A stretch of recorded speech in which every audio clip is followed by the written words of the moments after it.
CRC 89.1 Radio y Cadena Radial Costarricense no se hacen responsables por las opiniones emitidas en este programa.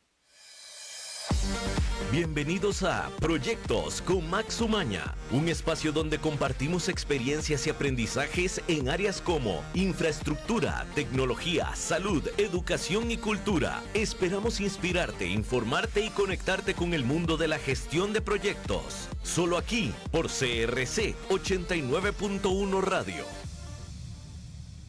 Buenas tardes, aquí estamos de nuevo en este programa Proyectos con Max Umaña. Yo soy Max. Para hoy tenemos un tema muy especial de desarrollo para nuestros proyectos en nuestro país. Tenemos que decir, dado que en los últimos programas he dado pequeños avances sobre el proyecto Artemis II de la NASA, pues ha tenido un pequeño revés con algunas fugas de algunos gases, entonces al parecer se está pasando el lanzamiento para abril, en el mejor de los casos. Se están devolviendo con los cohetes hasta varios kilómetros hasta el edificio de ensamble vertical. Bueno, eso es lo que podemos decir. Para hoy tenemos al arquitecto Víctor Montero Dien, del Council on Vertical Urbanism, o sea, el Consejo de Urbanismo Vertical, capítulo de Costa Rica, porque tenemos el interés de hablar sobre proyectos de edificios altos, de arquitectura y urbanismo vertical. También nos va a acompañar el día de hoy la especialista en proyectos, la arquitecta Melissa Hernández. Y bueno, primero vamos a saludar aquí a Víctor Montero. Víctor, ¿cómo estás? Muy bien, muchas gracias. Agradecido por la invitación y encantado de compartir de este tema que tiene mucha relevancia local e internacional. Muy bien, ¿qué tal, Melissa? Súper bien, un gusto saludarlos a todos nuevamente por acá y pues feliz de compartir este espacio y del tema que les traemos para hoy. Y también, como siempre, aquí en los controles, el legendario Eduardo Chavarría y Velázquez, acompañándonos y ayudándonos en este tejimaneje de la radio. Bueno, ¿por qué es importante que exista, digo yo, un Council on Vertical Urbanism o Consejo de Urbanismo Vertical, un capítulo en Costa Rica? ¿Qué opinas de esto y por qué existe esta organización aquí, Víctor? Claro, es importante por la evolución que nuestra ciudad, sobre todo la ciudad capital, ha tenido, aunque las manifestaciones de construcción en altura se han dado en los últimos años fuera del área metropolitana, pero es importante porque el edificio alto surge como una manifestación de necesidad de hacer más eficiente el uso de suelo y de calzar la necesidad con la ecuación financiera de quien desarrolla. Sin embargo, cuando esto empieza a manifestarse a principios del siglo, la primera década del siglo, estos edificios empiezan a surgir y a cambiar el paisaje urbano. Entonces, algunos profesionales, colegas, ingenieros y arquitectos conversábamos sobre este tema y organizando una conferencia allá por el 2012-13, vino un experto, ingeniero estructural, Dennis Poon, que fue el líder de diseño de proyectos como el Taiwan 101, la Torre Shanghai o las Torres Petronas en Malasia, y en conversaciones con él y las preocupaciones que algunos profesionales y empresas nos daba el surgimiento de los edificios altos, inmediatamente conectamos que esto es la transformación de la ciudad. Y por eso era importante tener esa vinculación con un ente de calibre internacional que nace en Chicago, pero que tiene oficinas en Shanghai, en Venecia y ahora recientemente en Toronto, para entender de dónde nace y hacia dónde lleva el edificio alto, cómo impacta la ciudad y cómo el aprendizaje de estos casos fuera de nuestro país nos permitiría tener una voz de acompañamiento con quienes están haciendo estos edificios y transformando la ciudad para poder lograr el mayor beneficio de estos en ese contexto. Muy bien, bueno, Melissa, vos también perteneces a esta organización, ¿verdad? Sí, correcto. Ya aproximadamente yo creo que como un año y medio de estar colaborando con el capítulo y es interesante ver cuáles son los actores principales de las empresas, proveedores, desarrolladores, consultores que forman parte de este impacto y este cambio en la ciudad. O sea, pensar en que teníamos una ciudad súper horizontal y ahora ya estamos empezando a ver en el centro de la ciudad edificios altos y empezar a hablar de eso rico como cuál es el edificio más alto de Costa Rica, Max, a ver. Bueno, estábamos hablando antes del programa, si no tendrías dudas, Ah, ¿verdad? sí, pero contémosles a todos para que sepan. El Hilton frente a la Sabana, ¿verdad? ¿Estamos Correcto. claros? Correcto, Y sí. tiene 38 pisos, ¿verdad? Correcto. Y una altura de, ya eso sí no me acuerdo. 141 141 metros. metros de El altura. segundo edificio dice que es el edificio de la Torre Universal.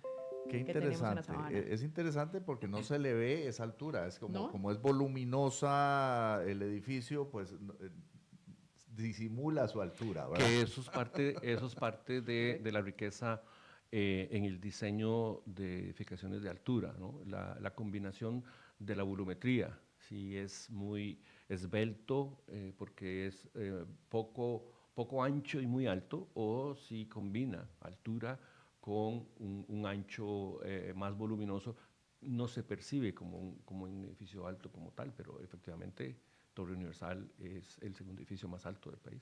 Y otro de los edificios altos que por muchos años, y aquí Víctor nos puede dar un poquito más de contexto, y no les voy a decir que es el tercer lugar, porque yo creo que ahí se lo pelean ya varios edificios, pero uno de los edificios más conmemorativos para la historia del ciudadano costarricense, el Banco Nacional, en el centro de San José. Muy importante porque la evolución de la edificación de altura empieza por ser primordialmente inversión pública, es decir, edificios estatales, y entonces ahí hay que destacar el edificio de la Caja, También. los dos edificios de la Caja, que además eran una triada, donde hoy está la Plaza de Garantías Sociales, que no se completó, era un conjunto urbano muy interesante, el edificio del ICE, y estos eran como los impulsores de la edificación de altura, hasta que en el 72 más o menos, si mal no recuerdo, se construye el Centro Colón, el primer edificio de inversión privada de altura, en el país. Y sin embargo, es en la década de 70, finales 70, principios de 80, que el Banco Nacional, por así decirlo, rompe la línea del paisaje con un edificio que alcanza los 86 metros y durante 30 años reinó como el edificio más alto del país. No había dudas en esa época, cuando todo el mundo decía, ¿cuál es el más alto? Sí, no había dudas, era dominante, pero además hubo mucho aprendizaje de esto a nivel estructural, a Eso nivel de lo que se llama en la industria la envolvente, que es la fachada, cómo se hicieron las fachadas, inclusive se transformó la fachada de unas fachadas prefabricadas de algo que se llamaba GRC, que era concreto reforzado con fibra de vidrio, a estas otras fachadas que lo alivianaron porque el desempeño de los edificios estructuralmente, ante sismos, con el tiempo, climáticamente, van modificando la forma en que se hacen estos, porque los edificios altos siempre van a tener una condición contextual, y eso es un primer punto importante de mencionar. Un edificio es alto en relación a su contexto.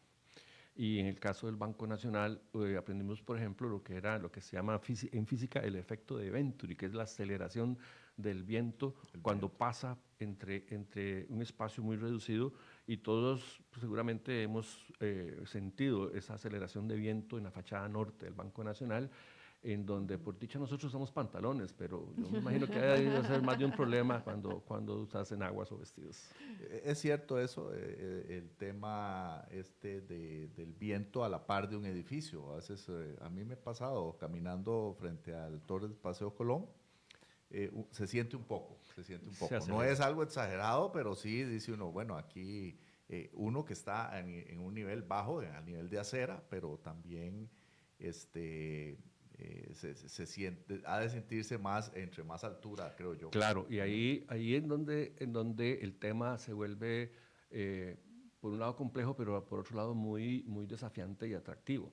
Y con eso quiero introducir también que este tipo de organización, que es un capítulo local, es el primer capítulo internacional en Latinoamérica, en donde claramente Costa Rica no destaca por ser un país pujante en edificios altos, aunque tenemos lo nuestro, a diferencia de México, Bogotá, Brasil, etcétera.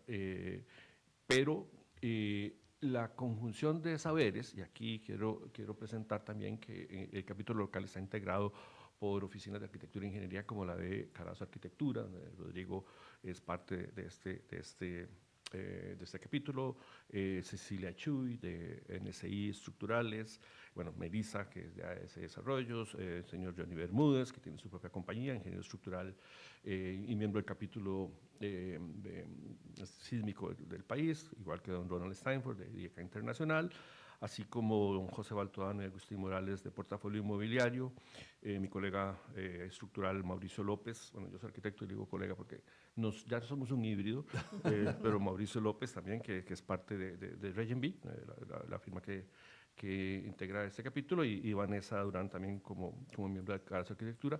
Y hay otra empresa, Sinergia, que aunque no forma parte de la Junta Directiva, también es parte del capítulo. Pero quería introducir esta diversidad de saberes, porque un edificio alto requiere equipos interdisciplinarios, equipos que en estructura tienen que saber no solamente de sismo, sino de viento también, porque mientras más alto, la carga más importante de atender es viento más que sismo, pero además en la arquitectura no es nada más el tema, por ejemplo, tradicional de una buena distribución espacial, sino una especialización conforme más alto el edificio en fachadas. Entonces hay especialistas en fachadas para poderlas construir, para poderles dar mantenimiento, y así se entreveran una cantidad de especialidades profesionales, así como de proveedores. Entonces, la comunicación vertical en los edificios, lo que normalmente llamamos ascensores o escaleras, también se sofistica porque mientras más alto y más usuarios, los tiempos de espera en la movilidad vertical son zonas de mucho disconfort si no se ha planificado de la manera correcta. Inclusive, esa tecnología ha desarrollado no solamente tiempos diferentes en la movilidad vertical, sino mecanismos de desplazamientos horizontales dentro del edificio combinados con el vertical. Entonces es toda una evolución de la industria a la par del edificio de alto que va generando nuevas tecnologías, nuevas formas constructivas, y últimamente y finalmente lo que ha hecho que esta organización, que se llamaba el Consejo de Edificios Altos y Hábitat Urbano, haya migrado ahora hacia unos nuevos 50 años, porque tenía 57 años, bajo el concepto que introducías al principio de Consejo de Urbanismo Vertical, más centrado en el tema del urbanismo en sentido vertical. Bueno, quería saludar, ahí mencionaste varias empresas y no puedo dejar de pasar un saludo para, bueno, Rodrigo Carazo tal vez no se acuerde, pero yo le di clases ahí en la Universidad del Diseño. Tendrá que haberse Carazo Arquitectos, Grupo IECA, pues desde luego don Ronald Steinford, y además un abrazo solidario por el fallecimiento de su hermano. Correcto. Cecilia Chuy y ¿cómo se llama? Eric Neuror de NSI Estructurales, muy bien, y Portafolio Inmobiliario es una empresa que incluso estuvo en este programa, el primer programa inaugural. Excelente. Con el arquitecto Roberto Argüello del proyecto Savia. Correcto. Muy, muy interesante. Ahora estás vos con Regenby, ¿verdad? Y Sinergia también. Y Johnny Bermúdez. No sé, alguien se me escapó por ahí de los que dijiste. Aquí estoy, mucho gusto. Perdón. Mucho gusto a ese desarrollo para servirle a usted. Sí, sí, por supuesto. Por supuesto. Eso que decías de las fachadas de los edificios altos, es muy interesante porque la experiencia que yo he tenido en edificios normales, por llamarlos así, en Costa Rica, no ha sido buena. O sea, yo he visto edificios de 4 o 5 pisos con problemas serios de filtraciones de lluvia. Correcto. Problemas serios de craqueo de las ventanales. Uh-huh. Entonces yo me imagino que este consejo debería tomar muy en serio en Costa Rica ver cómo hacer con los proveedores, no solo los proveedores, también todo el conjunto de interdisciplinario que tiene que ver con fachadas y que sean fachadas verdaderamente a prueba de este tipo de cosas, porque hacer una reparación en un edificio ya pequeño es complicado, ¿verdad? Hay que llamar a personas a veces especializadas en colgarse para poner un poquitito de silicón. Sí, claro. Desde afuera, que desde adentro no se puede, etcétera. Imagínate un edificio de 40 pisos. Claro, 50 pisos. lo que señalas es muy importante porque la especificidad o particularidad del diseño cuando se está diseñando en altura. En general, el diseño en el país, pero en altura todavía mucho más, debe tomar en cuenta que la importación de modelos de diseño o de técnicas constructivas tiene un riesgo enorme de estar en conflicto permanente con nuestra posición tropical y el clima. Y estoy hablando de la radiación solar, de la lluvia y de los agentes biogénicos que interactúan, como mohos, musgos, que en el clima tropical es muy fácil que se den en cualquier condición donde haya un mínimo de humedad. Entonces, si hay filtración, definitivamente va a haber pudrición u otros elementos. Entonces, también eso es muy importante de tener en cuenta y del aprendizaje que hemos tratado de evolucionar acá en el diseño de la técnica constructiva, de que no podemos simplemente hacer esas importaciones de lo que vemos afuera, que nos parecen fantásticas, y traerlas sin una conciencia del bioclimatismo que esto debiese tener, y mucho más en un contexto de sostenibilidad o mucho más exigido en temas de diseño regenerativo, de ser responsables con temas de huella de carbono. De hecho, Víctor, perdón te interrumpa, hacen una pregunta aquí en el Facebook y Carla Umaña Hidalgo dice, ¿hay algún plan regulador en cuanto a número de estas torres en el GAM? Wow, ese es un temazo. Sí. Termino la idea de ser Dale. responsables con temas de sostenibilidad, energía, agua, y en el caso de los materiales, algo muy importante que es el tema de toxicidad que afecta salud humana o la salud climática, la salud ecosistémica, la salud social, que es un tema del que hay que hablar porque es muy invisible y es básicamente tener la responsabilidad de dónde se aprovisiona y cuáles son las condiciones sociales de quienes participan en el proceso de manufactura, que en muchos lugares del mundo todavía se usa esclavitud. Y finalmente, temas de economía circular. Pero para contestar la pregunta de Carla, es un tema de debate, porque el plan regulador es una herramienta de ordenamiento y gestión territorial. Y en tal sentido hay que tener muy claro la visión del desarrollo urbano en las ciudades que se quiere o que es necesario tener para que esa herramienta responda a esa visión. Y ese es un tema que por lo menos en el tema de San José es altamente complejo. Y voy a meter un tema acá que seguramente no alcance el programa ni siquiera Veremos, dos. a ver, veremos. Y es el tema del transporte y el famoso tren. A mí me parece, y aquí obviamente hablo a nombre propio, no del Consejo, que esto se ha enfocado precisamente en cómo seguir moviendo la misma cantidad de personas en la multiplicidad de puntos, o sea, es una multipolaridad de transporte, en lugar de tener la discusión alrededor de movilidad. Y si estamos hablando de movilidad, seguramente tendríamos que repensar cómo revitalizar el centro de la ciudad y ofrecer la mixtura de los usos para vivir, para comerciar, para tener servicios y todo aquello que nos está haciendo desplazarnos de una forma caótica en 15 kilómetros, en 10 kilómetros, en 5 kilómetros y tomarnos de 2 a 4 y a veces hasta 5 horas diarias para poder cumplir con las necesidades cotidianas. Entonces, el urbanismo vertical, que además tiene el adjetivo sostenible, que es un poco lo que está pregonando ahora esta organización, lo que está buscando es que aquello que normalmente te puede tomar 500 metros, en el mejor de los casos, recorrer a lo largo de una trama urbana para salir de tu casa, comprar el pan, comprar la medicina, comprar, bueno, los diferentes necesidades que se satisfacen, llevar al centro de cuidado a tu papá, a tu abuelo o al niño al kinder, etcétera, que antes eran recorridos cortos, estos empiecen a darse no en horizontal, sino en vertical.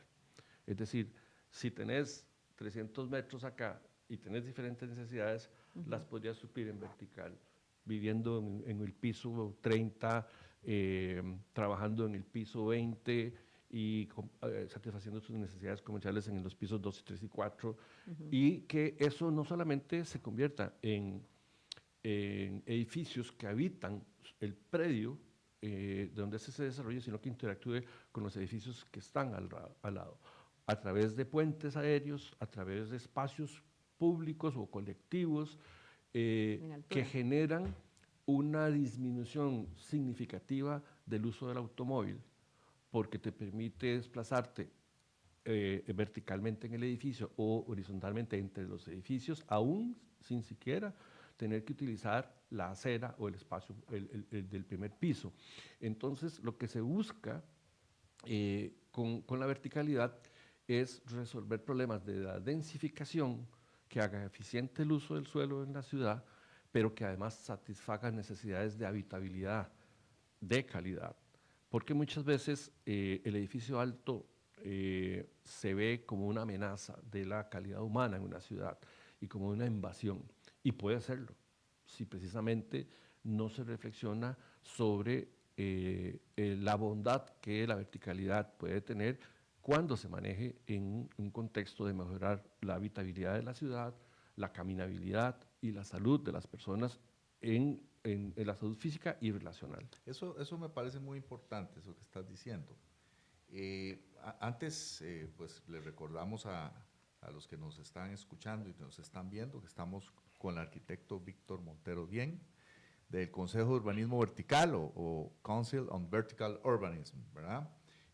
Cualquier mensaje pueden mandarlo al Facebook o si no, también al WhatsApp 86 66 89 16, 86 66 89 16. Esto que estabas hablando del transporte, a mí me pasó un par de veces de ver dos ciudades, me acuerdo de haber estado en Charlotte, Carolina del Norte, edificios altos en el downtown, ¿y dónde está la gente? Yo decía, ¿pero dónde está la gente? De aquí no hay molote, no hay, Sí. ¿cómo hace? Todo tiene que estar vacío, decía yo, ¿verdad? Pero es que también, igual en Memphis, me parece, perdón. Ciudades como Chicago, por también, ejemplo. O sea, lo que viene es que está acompañado de un sistema de transporte público eficiente, bueno, y lo que dijiste de repensar, Víctor, no es repensar, es pensar, porque aquí no hemos pensado en eso. Es decir, todo el mundo ha discutido muchísimas cosas y estamos hablando de un tren cuyo, perdón, pero este es un tema que me apasiona, ¿verdad? Cuyo derecho de vía tiene más de 100 y pico de años, ¿verdad? Y estamos hablando del mismo derecho de vía, pero también movilizarse para llegar al punto donde se necesita, no solamente por donde podemos ese derecho de vía, y entonces nos hemos abocado a ver si podemos algún día reactivar esto, y no quisiera profundizar para no entrar en temas políticos, pues también me encantan, pero ahí podríamos perfectamente seguir. ¿cómo es posible, para otro programa, ¿cómo es posible que en Costa Rica no nos hayamos puesto a pensar en el transporte público en las cabeceras de provincia? Es que todo el mundo habla de San José y las cabeceras de provincia todavía están a tiempo de hacer algo muy bonito, muy bien hecho, y nadie se ha sentado a decir, bueno, este va a ser nuestro plan de transporte público y vamos a ir en esta dirección. ¿Qué costaba hacer eso años atrás? Irlo modificando, no tiene que ser que quedar escrito en piedra, sino por lo menos tener un norte para dónde vamos, y empiezan las provincias a competir a ver quién va primero. Claro, todo eso. Es un tema complejo, Max, porque yo sí creo que ha habido pensamiento, lo que no ha habido es alineamiento. Y básicamente no alineamiento de pensamiento, sino alineamiento de voluntad. Porque planes han existido. Discusiones, yo creo que en Costa Rica hay talento para formular planes de esta naturaleza, pero no ha habido ese alineamiento de voluntad. Y el problema es que se vuelve más complejo. Y tenés toda la razón, en las cabeceras de provincia ya hay problemas que se veían en San José hace algunos años y están reproduciendo el esquema. El tema precisamente del transporte, y esa es mi crítica a la forma en que se ha pensado, es que se centra en el transporte y no en la movilidad. El tema de la movilidad tiene que ver con a dónde yo resido y a dónde yo trabajo. Así es. Entonces, si el desarrollo urbano habilitara los centros urbanos para que se acerque residencia y trabajo con educación y servicios como salud, institucionales, etcétera, la necesidad de desplazarse por movilidad que ocupa un transporte, porque el transporte finalmente es el medio por el cual yo resuelvo mi necesidad de movilidad. Entonces, el tema es que el desarrollo, por ejemplo, de la vivienda responde a una inexistencia de política pública de suelo, lo que hace que el desarrollo de los conjuntos habitacionales se den cada vez más y más lejanos, porque es donde la tierra es más barata. Y evidentemente un desarrollador va a buscar que la capa del valor de su tierra sea la más baja para que su producto inmobiliario no se dispare y sea más, tenga más, porque si la tierra es muy cara, el desarrollador no le va a entrar nunca. Entonces, ahí hay un tema precisamente de política de suelo que en el caso de Sao Paulo, por ejemplo, empezaron a resolver cuando el coeficiente de constructibilidad, lo que hicieron fue que si usted tiene 1000 metros, puede construir 1000 metros. ¿Eso qué significa? Que si usted quiere ocupar la huella completa de su lote, lo que hace es un piso, que es muy ineficiente, por todo lado, ¿verdad? Entonces, lo que ellos hicieron fue que tomaron la posibilidad de desarrollar más metros construidos como un derecho que otorgan los planes reguladores, que digamos, en los planes reguladores se regala ese derecho de construir más, porque le autoriza más altura, por ejemplo, sí, o más cobertura. Entonces, lo que ellos hicieron es decir, bueno, si está en la potestad del gobierno local otorgar esas facilidades a los lotes, esa facilidad lo que vamos a hacer es que la vamos a bursatilizar. Entonces llevaron a bolsa los metros cuadrados, la tierra se mantenía dentro de un precio razonable, no inflado, y el desarrollador que quería desarrollar un predio podía comprar aún en el centro de ciudad a un precio asequible para desarrollar un producto inmobiliario como vivienda asequible, y le compraba al municipio los metros cuadrados a través de la bolsa de Sao Paulo. Y entonces los recursos que obtenía la municipalidad los invertía en hacer ciudad completa, calles, aceras, infraestructura pluvial, lo que se necesita, que normalmente, como no existe, se le pide al desarrollador que lo haga. Y entonces, eso es aquí en Costa Rica. Claro, y es un tema que hemos tocado varias veces. Entonces en este programa. Lo que tenés es como la colcha de la abuelita, cada quien hace su pedazo, y todos de colores, y no es uniforme, y por eso nunca tenemos ciudad completa.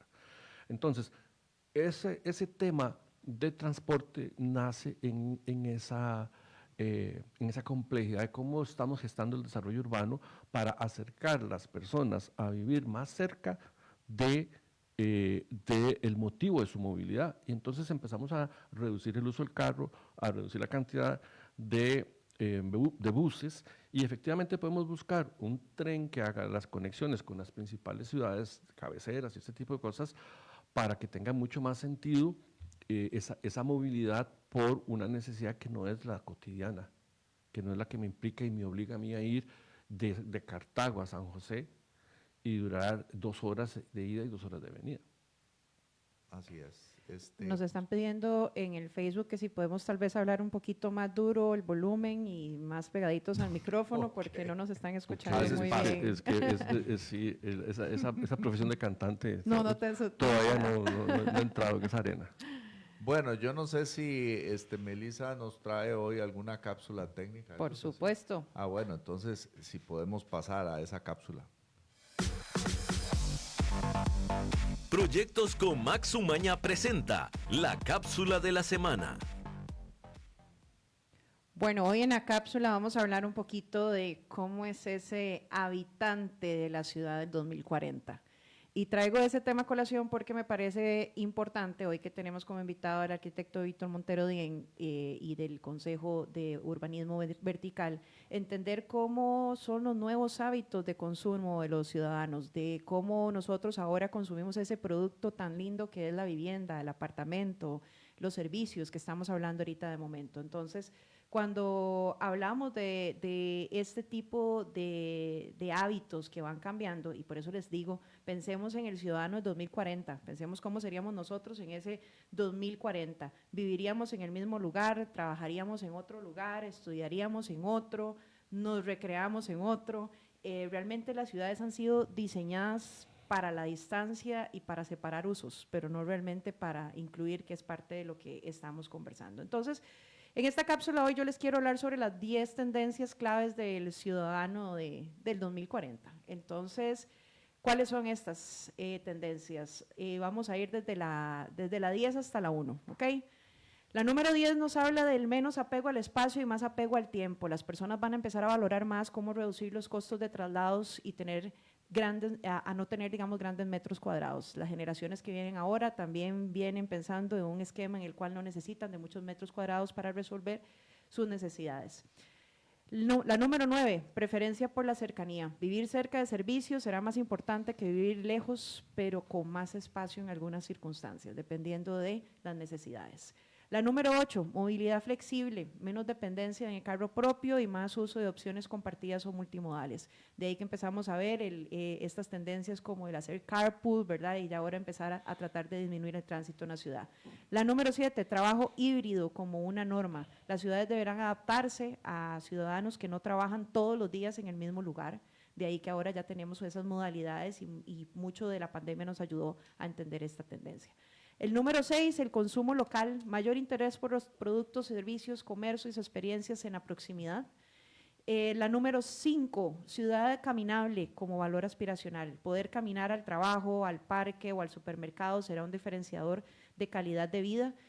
Ahora nos cuesta salir a caminar y yo creo que eso es una de las preocupaciones y entender que en ese trayecto de A a B podemos distraernos un poco. La número 4, la búsqueda de comunidad. Las personas querrán vivir donde pueden conectar, no solo dormir. De ahí que los espacios y los amenities de muchos de los proyectos, ¿verdad?, amenidades que vemos en los proyectos que se están gestando en nuestras ciudades, se vuelven una toma de decisión importante a la hora de que adquirimos un inmueble o un proyecto. La número 3, integración de tecnología en la vida urbana. Ciudadanos digitales que esperan servicios urbanos ágiles y conectados. Todo el mundo quiere estar conectado, quiere que tengamos una muy buena conexión y una estabilidad en el servicio y eso es uno de los puntos importantes. La número 2, conciencia ambiental cotidiana. No solo sostenibilidad en discursos, sino en hábitos reales de movilidad y consumo, reciclaje y algunas otras cosas que también empiezan a crear política en el tema de los beneficios de los desarrolladores en este tipo de proyectos. Y la número 1, para cerrar la cápsula, sería el acceso sobre propiedad, más interés en acceder a experiencias y servicios que en poseer infraestructura. O sea, realmente estamos viendo que estamos cambiando los hábitos. Este ciudadano del 2040 va a buscar ciudades del futuro, no diseñadas solo con planos, sino diseñadas desde una experiencia de cómo viven realmente las personas. Así que diseñemos la forma en que las personas van a vivir su vida del 2040. Ya retornamos con más de Proyectos con Max Umaña, aquí por CRC 89.1 Radio.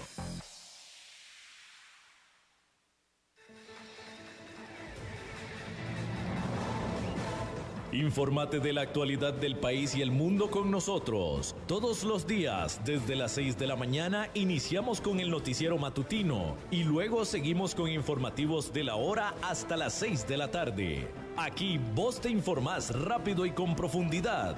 Somos Noticias CRC 89.1 Radio.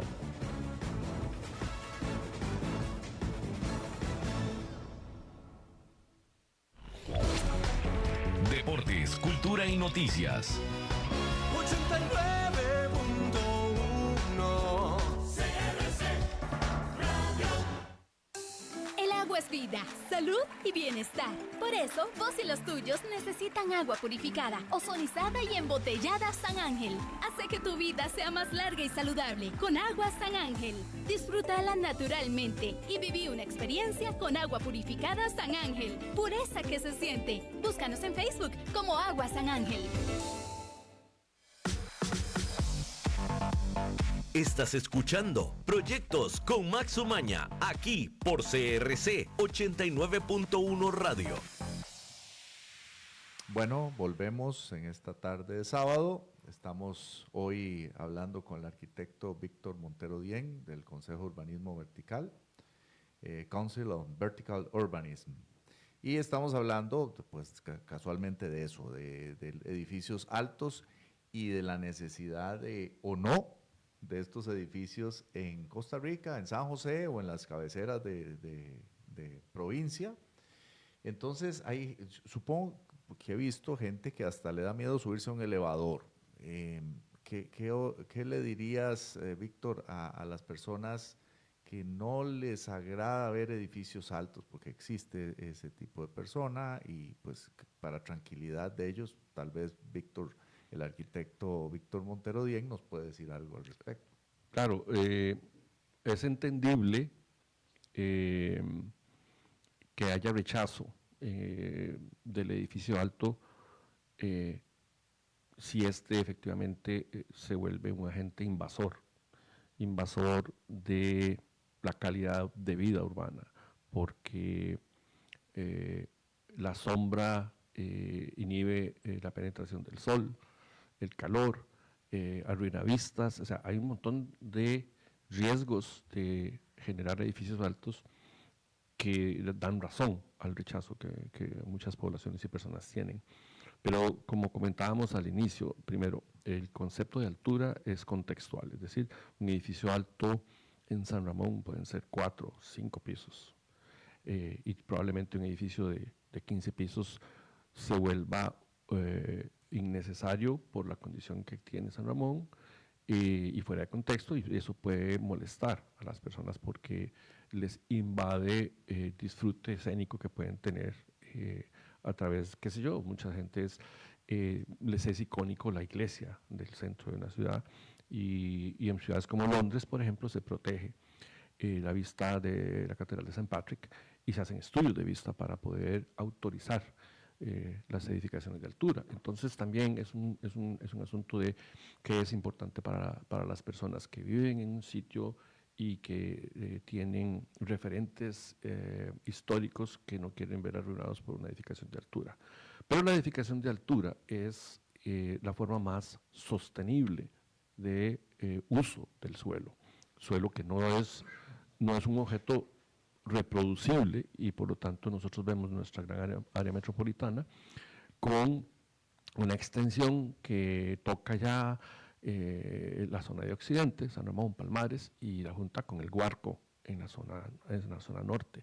Y si uno ve la cantidad de terreno que se ha dedicado al desarrollo urbano en detrimento de otros usos como el agrícola o de protección ambiental, en relación con ciudades como París, como Londres, como Manhattan, como Tokio, son ciudades mucho más densas, no hacen ocupación de tanto suelo y se vuelven, digámoslo así, más responsables del uso del suelo. Entonces, es una herramienta de desarrollo urbano que hace un uso más eficiente del suelo, lo que precisamente el Consejo de Urbanismo Vertical está procurando es traer luz de cómo hacer edificios altos que tengan sentido para el contexto urbano en donde estos se desarrollan, mejore la calidad de vida que, como mencionaba Melissa en la cápsula informativa, cumpla con una serie de requisitos de mejorar habitabilidad, caminabilidad, calidad de vida urbana,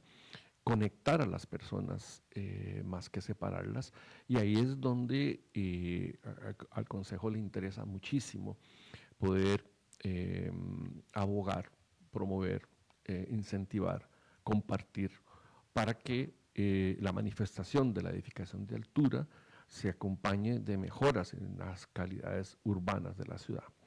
En este momento estamos impulsando un concurso de diseño académico con varias universidades. ¿Me recordás, Melissa, ahora cuáles son? Sí. En donde estamos procurando que las generaciones jóvenes de estudiantes de arquitectura e ingeniería o egresados se metan con esta dinámica de la transformación de San José. Hemos definido como ejercicio una zona del sector de San José entre el río Torres y el centro de la ciudad. Entonces llamamos a la zona cercana al río la zona ribereña, la zona central núcleo y la zona intermedia como mixta, con la intención de que ellos también entren en esta reflexión, este pensar que hemos conversado, como profesionales jóvenes que pronto se van a integrar al mercado y al hacer y quehacer de la ciudad, para que puedan empezar a reflexionar en estos temas de repropósito urbano, revitalización urbana, pero además introduciendo un elemento que no hemos conversado acá, y es el tema de materialidad.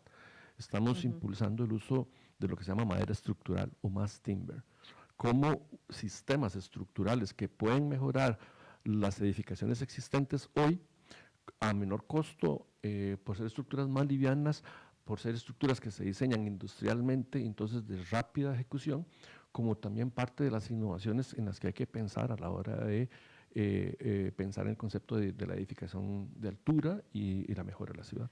Yo voy a tirar un tema un poquito polémico, y yo creo que aquí nos vamos a ir unos minutos hablando de este tema. He estado a lo largo de tal vez los últimos 2 años viendo el tema como experta en temas de innovación, y he estado mucho viendo, entendiendo para quién hacemos las cosas. Cuando yo hablo de innovación es que siempre se diseña para el usuario final.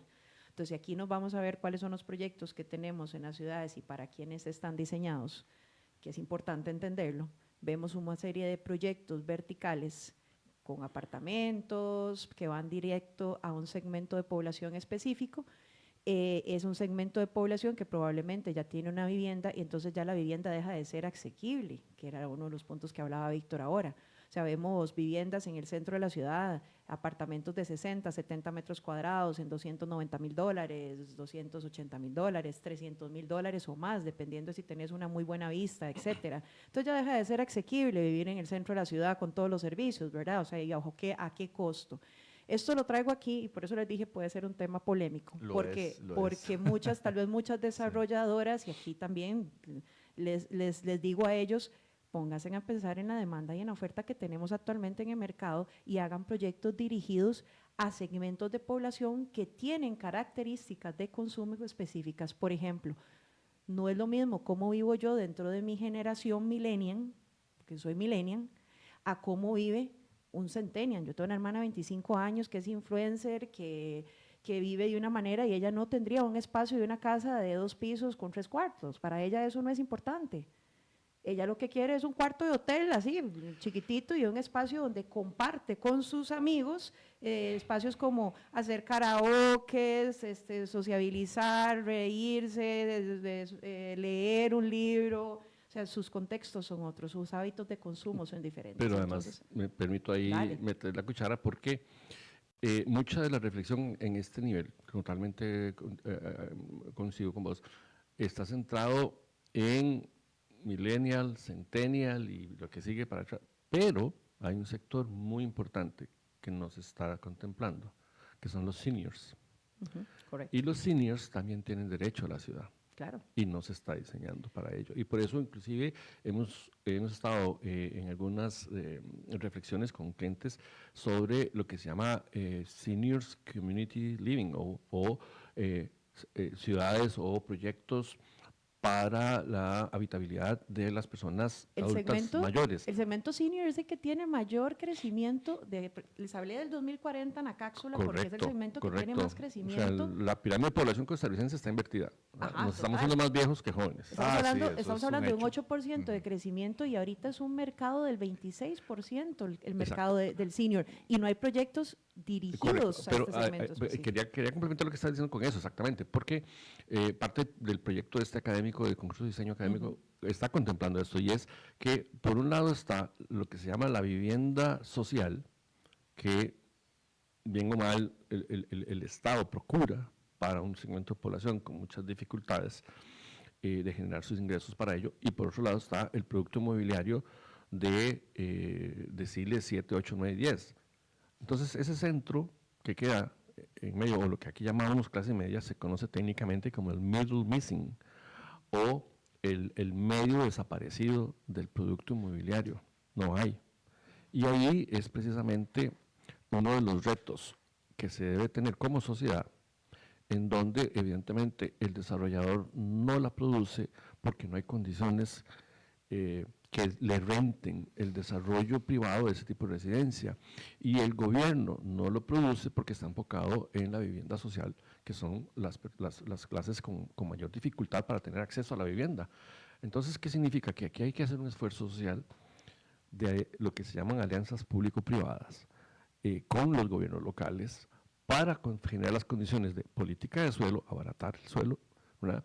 Pero además generar y gestar proyectos que aprovechen infraestructura existente y con tecnologías de innovación, como puede ser la madera estructural, generar o regenerar el tejido urbano con vivienda para varias de estas personas que normalmente trabajan en la ciudad, pero que viven a 3 horas o a 2 horas. Entonces, mira, bueno, ahí quisiera hacer una acotación de que en mi paso por la Municipalidad de San José pude ver, no sé en este momento en qué etapa estarán, porque hubo un cambio de gobierno y puede ser que las orientaciones de los esfuerzos se hayan cambiado, pero sí había la voluntad de hacer un esfuerzo por rescatar edificios abandonados y habilitarlos para clases medias, incluso un poquito bajas. Sigue estando la iniciativa todavía. Y bueno, en eso estaba el arquitecto Roger Álvarez.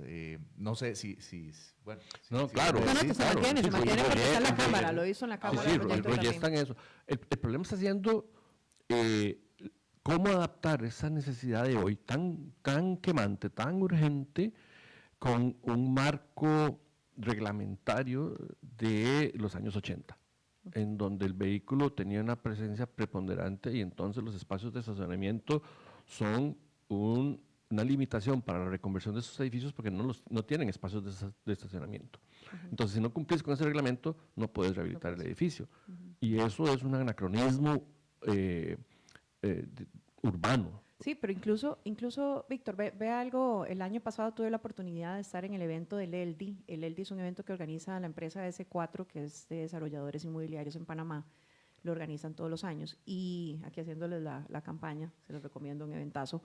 Y ellos hablaban ahí en este evento y hacen una premiación y premiaron uno de los proyectos que ganó, o sea, aparte del concurso que ellos tienen, fue un proyecto en Argentina que ganó, era un edificio alto, unos 13, 14 pisos, si mal no recuerdo, dirigido a un segmento de familias con niños con autismo.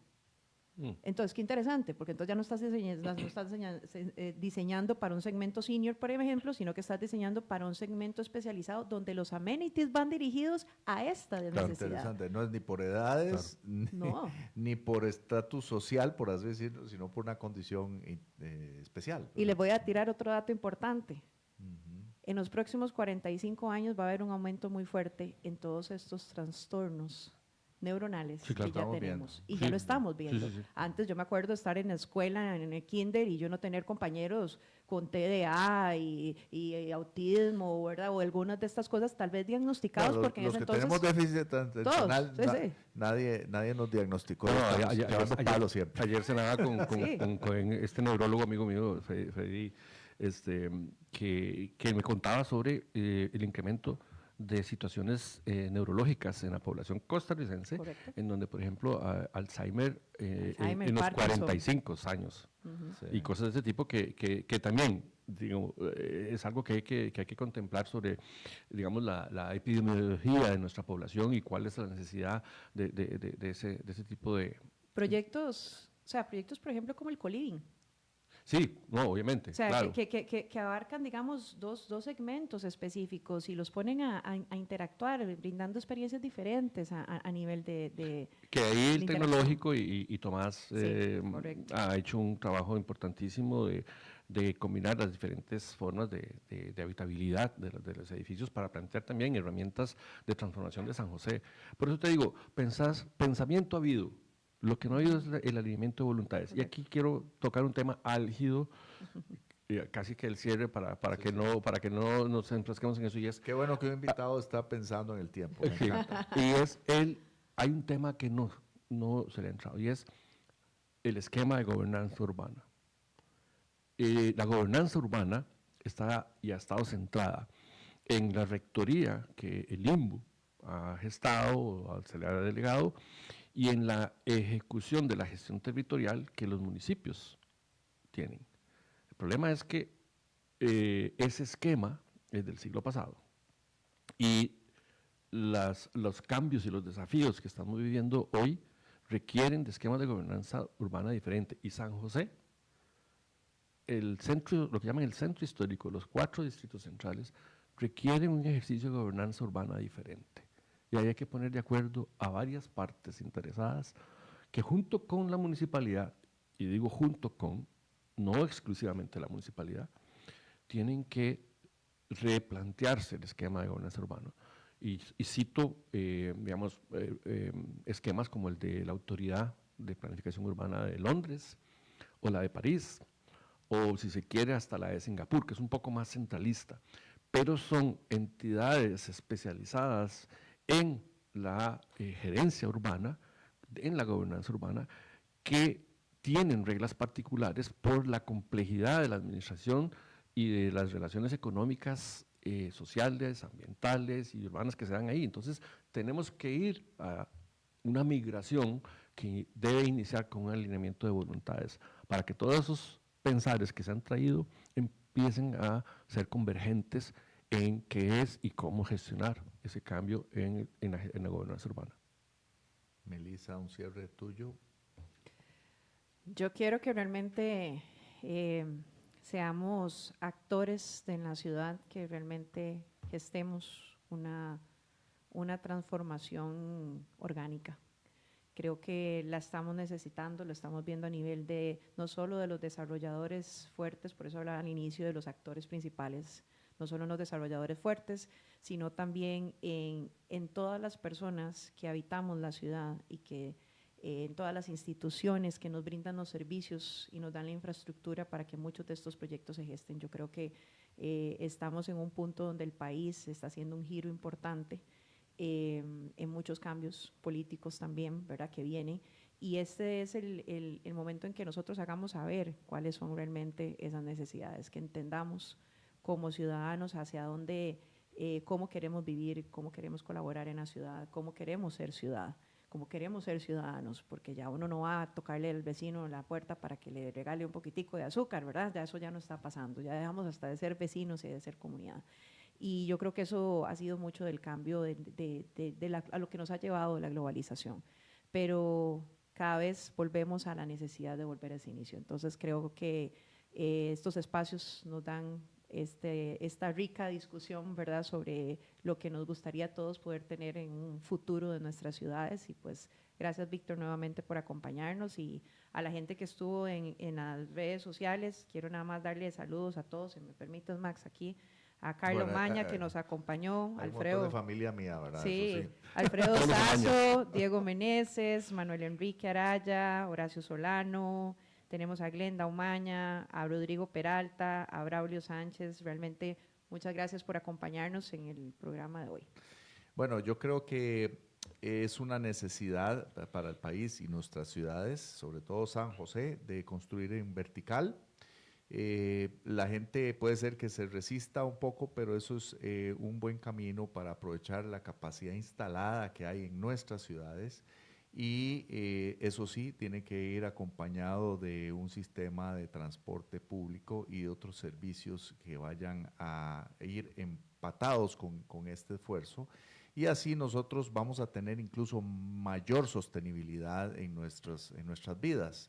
No tener que separar todo de todo, sino que todo tenemos que llevarlo puntualmente, dejar de circunvalar nuestros problemas, y creo que es una gran cosa que exista el Council on Vertical Urbanism del capítulo de Costa Rica, y que sean organizaciones que ayuden y que hagan influencia sobre el Estado y sus ramificaciones y sobre la gente y los desarrolladores, como por ejemplo Portafolio Inmobiliario, que lo veo ahí metido dentro de esta organización, para que la vida sea cada día mejor.